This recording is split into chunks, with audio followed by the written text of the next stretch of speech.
কখনো মোবাইলে সতর্কবার্তা, কখনো দূরের কোনো ঘটনার খবর। এমন নানা উদ্বেগের মধ্যেও সংযুক্ত আরব আমিরাতের স্বাভাবিক নাগরিক জীবনে তেমন কোনো প্রভাব পড়তে দেয়নি দেশটির প্রশাসন। চলছে ঈদের প্রস্তুতি, পিছিয়ে নেই প্রবাসী বাংলাদেশিরাও। প্রতি বছরের মতো এবারও ঈদের আনন্দকে পূর্ণতা দিতে ব্যস্ত সময় পার করছেন তারা। ঈদ যে একটা আনন্দের ব্যাপার, সেটা আমরা সবাই ভাগাভাগি করে নিয়েছি। এবং কি আমাদের এখানে প্রবাসে আমরা যারা এই মালিক শ্রমিক সবাই মিলে আমরা ঈদ উদযাপন করি।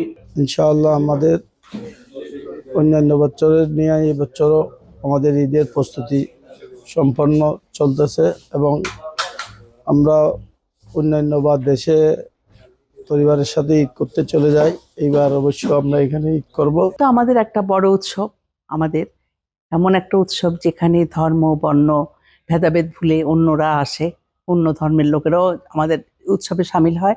ক্লোজ আপে এখন আছে জিঙ্ক ফ্রেশ টেকনোলজি, যা জীবাণুর সাথে লড়াই করে দেয় সতেজ নিঃশ্বাস 18 ঘন্টা পর্যন্ত। প্রবাসী বাংলাদেশিরা জানান, উপসাগরীয় অঞ্চলে যুদ্ধ পরিস্থিতি থাকলেও আমিরাত সরকার নাগরিকদের নিরাপত্তা নিশ্চিত করতে সর্বোচ্চ সতর্কতা ও ব্যবস্থা নিয়েছে। এতে সরকারের প্রতি নাগরিকদের আস্থা আরও দৃঢ় হয়েছে। তাই নির্ভয়ে চলছে ঈদের কেনাকাটা। পরিবার বন্ধুদের সঙ্গে ঈদের আনন্দ ভাগাভাগির পরিকল্পনাও চলছে পুরোদমে। গ্লোবাল পরিস্থিতি হিসাবে ঈদের বিগত দিনে যে প্রোগ্রামগুলো ছিল, অনেক বড় বড় প্রোগ্রাম, এগুলো তো এখন আপাতত বন্ধ আছে।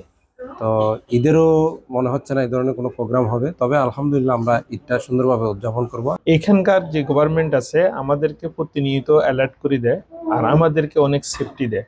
আমি বাংলাদেশ থেকেও এখানে আমাকে মনে হয় যে আমি কি সেফটির জন্য স্যাটিসফাই।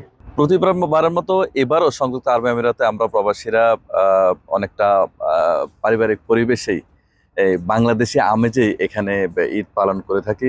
এবার ঈদ উল ফিতর উপলক্ষে 4 দিনের সরকারি ছুটি ঘোষণা করেছে সংযুক্ত আরব আমিরাত সরকার। দেশের বড় বড় মসজিদ সহ অসংখ্য ঈদগাহে জামাত আয়োজনের প্রস্তুতি চলছে। তবে মধ্যপ্রাচ্যের পরিস্থিতির কারণে বাংলাদেশ বিমান সহ কয়েকটি এয়ারলাইন্সের ফ্লাইট সূচিতে বিঘ্ন ঘটায় অনেকেই এবার দেশে গিয়ে ঈদ উদযাপন থেকে বিরত থাকছেন।